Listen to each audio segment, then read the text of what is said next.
ইশরাক হোসেনকে মেয়রের দায়িত্ব দেওয়ার দাবিতে দক্ষিণ নগর ভবন এলাকায় তৃতীয় দিনের মতো বিক্ষোভ করছেন তার সমর্থকরা। সেখানে আছেন আমাদের সহকর্মী নাজিবুর রহমান। আমরা সরাসরি যাচ্ছি তার কাছে।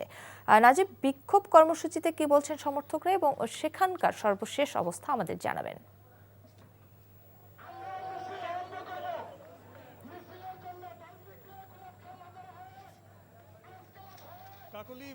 ইশরাক হোসেনকে আদালতের রায়ে বিজয়ী ঘোষণার পর নির্বাচন কমিশন কিন্তু গ্যাজেট প্রকাশ করেছেন এবং গ্যাজেট প্রকাশেরও প্রায় ২১ দিন অতিবাহিত হয়েছে, কিন্তু এখনো তার শপথ আয়োজন না করার কারণেই এর প্রতিবাদে কিন্তু গত ৪ দিন ধরে এখানে বিক্ষোভ কর্মসূচি পালন করছে ইশরাকের সমর্থকরা।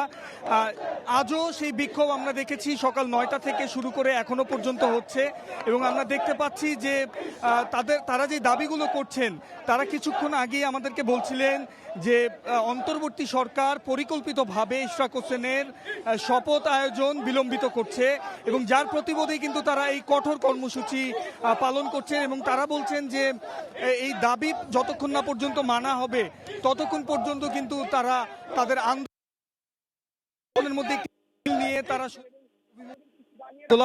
হয়ে আবারও নগর ভবনে এসে শেষ করবেন এমনটি তারা বলছেন। এবং আপনাদের যে ইশরাক হোসেনের যে গ্যাজেটটি নির্বাচন কমিশনের, তারপরে কিন্তু স্থানীয় সরকার বিভাগের দায়িত্ব শপথটি আয়োজন করার এমনটি বলছেন এবং সেই শপথ আয়োজন বিলম্বিত করার প্রতিবাদে কিন্তু এই ইশরাকের সমর্থকরা তারা করছেন ৪ দিন ব্যাপী।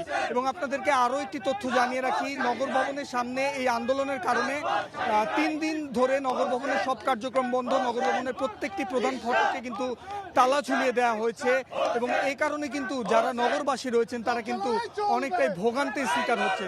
তো সব মিলিয়ে বলা যায় এই আন্দোলন বিকাল ৫টা পর্যন্ত চলার কথা রয়েছে। তারপরে হয়তো আপনাদেরকে জানাতে পারবো যে পরবর্তীতে তারা কি আন্দোলনের আরো ঘোষণা দেয়, সেই বিষয়ে হয়তো আপনাদেরকে জানাতে পারবো। এই ছিল আমার কাছে সর্বশেষ। কাকলি। দর্শক, জানছিলাম দক্ষিণ নগর ভবন এলাকার বিক্ষোভ কর্মসূচির খবর।